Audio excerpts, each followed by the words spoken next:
Hola, acercaos. Hoy quiero compartir con vosotros unas pequeñas historias. Son sencillas, pero nacen de algo muy profundo. Ojalá os gusten. Luces silenciosas que dejan a los pilotos sin palabras, encuentros en carreteras perdidas que desafían cualquier lógica. Suena familiar, ¿verdad? Pues el fenómeno ovni ha dejado una marca, y una marca profunda, en la memoria de muchísima gente. Y España, bueno, España no se queda atrás, tiene su propia historia y a menudo es una historia secreta.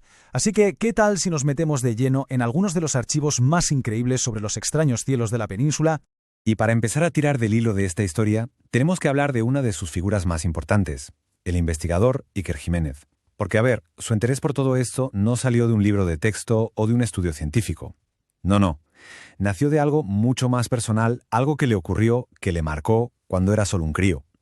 Y es que su historia es el ejemplo perfecto de cómo este misterio te puede atrapar y no soltarte nunca.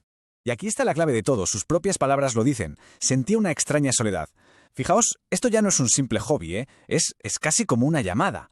Esa sensación de estar solo, pero a la vez asombrado ante algo que te supera por completo. Seguro que es un sentimiento que resuena en cualquiera que alguna vez se haya quedado mirando las estrellas y se haya preguntado, ¿qué hay ahí arriba? Pero, ¿de dónde viene todo esto? ¿Cuál fue la chispa que lo encendió todo? Pues nos tenemos que ir a 1976. Iker Jiménez tenía solo 10 años y cayó en sus manos una historia terrorífica, sobre un niño francés, un tal Jean-Claude C. Este chaval, al parecer, se topó con un ser altísimo, rubio, que bajó de una nave con forma de cono. El pánico que sintió ese niño, que se podía casi palpar en el relato, fue lo que le encendió a Jiménez esa llama, una obsesión que, le cambiaría la vida para siempre. Vale, pero la historia de Iker Jiménez es solo una pieza del puzzle. Para ver la imagen completa, tenemos que viajar un poco en el tiempo, retroceder a la España de la posguerra. Pensemos en el ambiente, una época de muchísima incertidumbre. Y es justo ahí, de repente, cuando en el cielo empiezan a pasar cosas muy raras.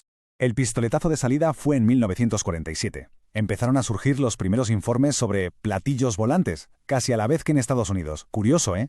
Y a partir de ahí fue un no parar. Los testimonios se multiplicaban. Que si un pastor en Cáceres que vive en encuentro que lo deja helado. Que si militares en un aeródromo de Burgos que ven un disco plateado, silencioso, moverse a una velocidad de locos. Para 1953, la cosa ya era tan grande que la prensa no podía ignorarlo. Digamos que la era ovni en España había despegado, y con fuerza. Y esto que vemos aquí es precisamente ese punto de inflexión. Esto lo cambia todo.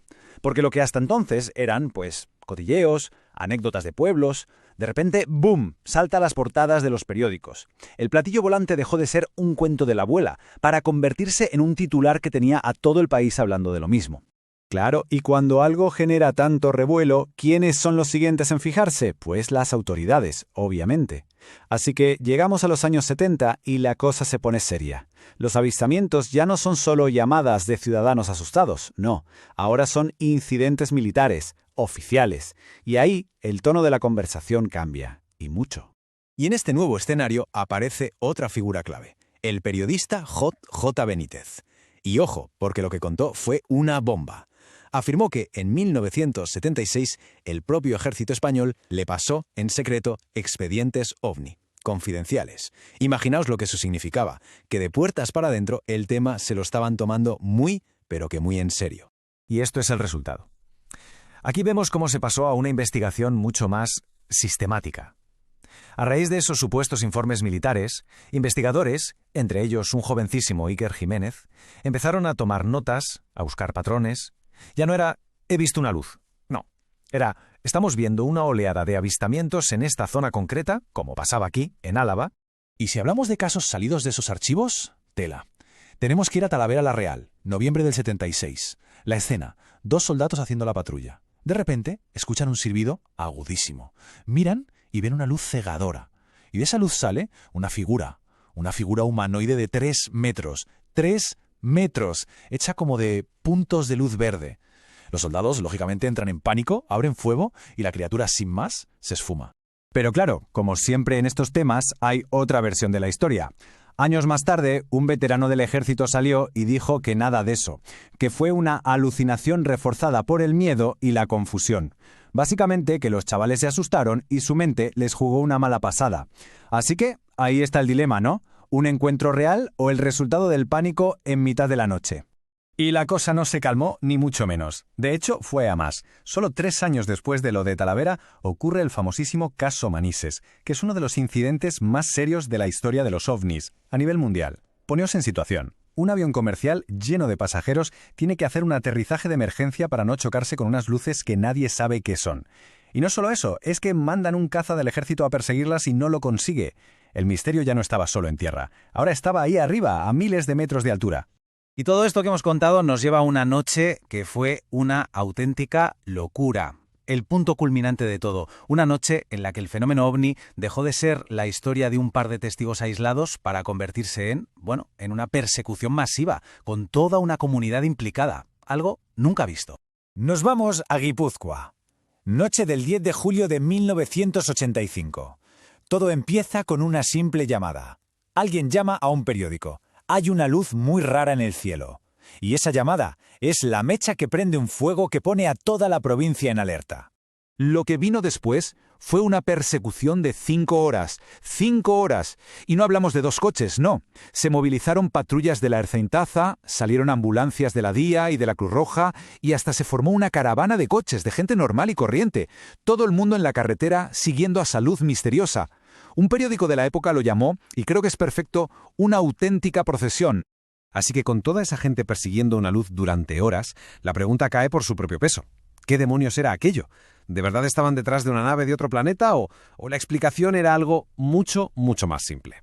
Pues aquí llega el giro de guión. Por un lado, el avistamiento, esa luz misteriosa y brillante.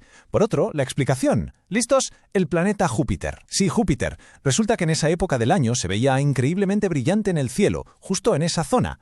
Vamos, que un objeto astronómico completamente normal fue el que provocó esa reacción en cadena, una especie de sugestión colectiva masiva. Y es que aquí está lo complicado, lo de verdad interesante de todo este fenómeno. Porque, aunque un caso tan espectacular como el de Guipúzcoa al final tenga una explicación lógica, eso no lo resuelve todo. La llama no se apaga, la fascinación, el misterio, todo eso sigue ahí, intacto. De hecho, es todo lo contrario. A pesar de que algunos casos se resuelvan de forma, digamos, aburrida, hay investigadores como JJ Benítez que siguen convencidos de que hay zonas que son auténticos puntos calientes. Él mismo lo dijo, el País Vasco es una zona muy caliente de casos de ovnis. Y al final, después de décadas y décadas de investigación, ¿con qué nos quedamos? Pues con eso, con un legado complicado. Es como un enorme tapiz hecho con hilos de todo tipo, casos que se explican, otros que son posibles fraudes, pero también un núcleo duro de sucesos que siguen siendo un auténtico quebradero de cabeza. La pregunta del millón sigue en el aire y lo que nos queda es esa sensación de incertidumbre. Y esto nos deja con una última pregunta, quizá la más importante. Con todo lo que sabemos, pero sobre todo con todo lo que no sabemos, ¿por qué seguimos mirando al cielo? A lo mejor la respuesta no está ahí fuera, en las estrellas, a lo mejor está aquí dentro. En esa curiosidad que no se apaga, en esa necesidad tan humana de intentar entender simplemente cuál es nuestro sitio en este universo tan inmenso. Y por eso, la búsqueda no para. Visita mi canal, encontrarás más videos interesantes como este. Y no olvides dar un me gusta. ¡Nos vemos!